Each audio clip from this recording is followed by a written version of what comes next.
Hi friends, welcome to Gaanu ಪಾಕಶಾಲೆ. ನಾನು ನಿಮಗೆ ಇವತ್ತು ತೋರಿಸ್ಕೊಡ್ತಿರುವಂಥ ರೆಸಿಪಿ ಪರ್ಪಲ್ ಕ್ಯಾಬೇಜ್ ಪಲ್ಯ. ಈ ಒಂದು ಕ್ಯಾಬೇಜನ್ನು ಚೆನ್ನಾಗಿ ಬಿಸಿನೀರಲ್ಲಿ ಒಂದೆರಡು ಬಾರಿ ತೊಳೆದು ಒಂದು ಕಡೆ ಕಟ್ ಮಾಡಿ ಇಟ್ಕೊಳ್ಳಿ. ನಂತರ ಒಂದು ಕಡಾಯಿನ ಕಾಯೋಕ್ಕಿಟ್ಟು ಇದಕ್ಕೆ ಎಣ್ಣೆನ ಸೇರಿಸ್ಕೊಂಡು ಕಮ್ಮಿ ಉರಿಲಿಟ್ಟು 3 ಮೊಟ್ಟೆನ ಒಡೆದು ಸೇರಿಸ್ತಾ ಇದ್ದೀನಿ. ಮೊಟ್ಟೆ ಇಷ್ಟ ಆಗಲ್ಲ ಅಂತ ಹೇಳೋರು ನಾನು ನೆಕ್ಸ್ಟ್ ಹೇಳ್ತೀನಿ ಕಾಯಿನ ಯಾವ ಟೈಮಲ್ಲಿ ಸೇರಿಸ್ಬೇಕು ತುರ್ದಿ ಅಂತ ಹೇಳಿ. ನೋಡಿ, ಈ ರೀತಿ ಮೊಟ್ಟೆಗಳನ್ನ 3 ಸೇರಿಸ್ಬಿಟ್ಟು ಇದಕ್ಕೆ ಸ್ವಲ್ಪ ಉಪ್ಪನ್ನು ಸೇರಿಸಿ ಫ್ರೈ ಮಾಡ್ಕೊತಾ ಇದ್ದೀನಿ. ಕಮ್ಮಿ ಉರಿಲೇ ಇರಬೇಕು ಉರಿ.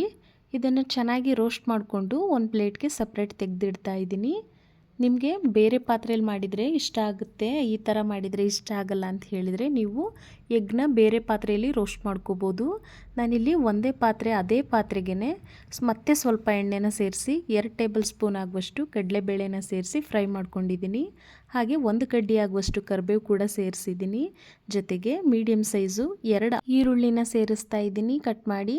ಹಾಗೆ 4 ಹಸಿಮೆಣ್ಸಿಕಾಯಿ, ಖಾರಕ್ಕೆ ಅನುಗುಣವಾಗಿ ನೀವು ಮೆಣಸಿಕಾಯಿನ ಹೆಚ್ಚು ಕಡಿಮೆ ಮಾಡ್ಕೋಬೋದು.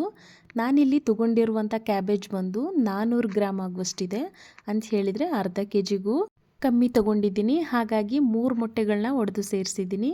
ನೀವು ಮೊಟ್ಟೆ ಸೇರಿಸಿದ್ರೆ ಇಷ್ಟ ಆಗಲ್ಲ ಅಂತ ಹೇಳಿದರೆ ಮೊಟ್ಟೆ ಸೇರಿಸೋ ಟೈಮಲ್ಲಿ ತೆಂಗಿನಕಾಯಿನ ತುರಿದು ಸೇರಿಸಿ 1 ಕಪ್ ಆಗುವಷ್ಟು ಈ ಕ್ಯಾಬೇಜನ್ನು ಸೇರಿಸ್ಬಿಟ್ಟು ಚೆನ್ನಾಗಿ ಫ್ರೈ ಮಾಡ್ಕೊಬೇಕು 1 ನಿಮಿಷ. ಇದಕ್ಕೆ ಉಪ್ಪು, ಕಲ್ಲುಪ್ಪನ್ನು ಸೇರಿಸ್ತಾ ಇದ್ದೀನಿ. ನಾವು ಎಗ್ ರೋಸ್ಟ್ ಮಾಡ್ಕೋಬೇಕಿದ್ರೂ ಉಪ್ಪನ್ನು ಬಳಸಿದ್ದೀವಿ. ಹಾಗಾಗಿ ಕ್ಯಾಬೇಜ್ಗೆ ಎಷ್ಟು ಬೇಕು ಅಷ್ಟು ಮಾತ್ರ ಉಪ್ಪನ್ನು ಸೇರಿಸ್ಬಿಟ್ಟು ಫ್ರೈ ಮಾಡ್ಕೊಬೇಕು 1 ನಿಮಿಷಗಳ ಕಾಲ. ನಂತರ ನಾವು ಏನು ರೋಸ್ಟ್ ಮಾಡಿ ಇಟ್ಕೊಂಡಿದ್ವೋ ಮೊಟ್ಟೆ, ಇದನ್ನು ಈ ಟೈಮಲ್ಲಿ ಸೇರಿಸ್ಕೊಂಡು ಸ್ವಲ್ಪ ಕೊತ್ತಂಬರಿ ಸೊಪ್ಪು ಕೂಡ ಹಾಕಿ ಮತ್ತೆ ಒಂದು ಸರಿ ಚೆನ್ನಾಗಿ ಮಿಕ್ಸ್ ಮಾಡ್ಕೊಬೇಕು. ಫ್ರೆಂಡ್ಸ್, ಯಾರೆಲ್ಲ ನನ್ನ ಚಾನೆಲ್ನ ಸಬ್ಸ್ಕ್ರೈಬ್ ಮಾಡಿಲ್ಲ ಸಬ್ಸ್ಕ್ರೈಬ್ ಮಾಡಿಕೊಂಡು ನೋಡಿ. ವಿಡಿಯೋ ಇಷ್ಟ ಆದರೆ ಲೈಕ್ ಮಾಡಿ. ಹಾಗೆ ಫ್ರೆಂಡ್ಸ್ ಆ್ಯಂಡ್ ಫ್ಯಾಮಿಲಿ ಜೊತೆ ವಿಡಿಯೋನ ಶೇರ್ ಮಾಡಿ. ಈ ಕ್ಯಾಬೇಜ್ ಮೊಟ್ಟೆ ಎಲ್ಲನೂ ಚೆನ್ನಾಗಿ ಮಿಕ್ಸ್ ಮಾಡಿಕೊಂಡು 5 ನಿಮಿಷ ಒಂದು ಪ್ಲೇಟ್ ಮುಚ್ಚಿ ಬೇಯಿಸ್ಕೊಬೇಕು. ಇದಕ್ಕೆ ನೀರನ್ನು ಸೇರಿಸಬಾರ್ದು. ಈ ಕೋಸೆ ನೀರು ಬಿಟ್ಕೊಳ್ಳೋದ್ರಿಂದ ಇದಕ್ಕೆ ನಾವು ನೀರನ್ನು ಸೇರ್ಸೋಕೆ ಹೋಗಬಾರ್ದು. ಇದು ತುಂಬ ಚೆನ್ನಾಗಿರುತ್ತೆ. ಚಪಾತಿ ಜೊತೆ ಆಗಿರ್ಬೋದು, ಹಾಗೆ ರೈಸು ಮುದ್ದೆ ಜೊತೆ ಸೈಡ್ ಡಿಶ್ ಆಗಿ ಕೂಡ ಚೆನ್ನಾಗಿರುತ್ತೆ. ಈ ಒಂದು ರೆಸಿಪಿನ ನೀವು ಮನೆಯಲ್ಲಿ ಟ್ರೈ ಮಾಡಿ. ಹಾಗೆ ಹೇಗಾಗಿತ್ತು ಅಂತೇಳಿ ಕಮೆಂಟಲ್ಲಿ ತಿಳಿಸಿ.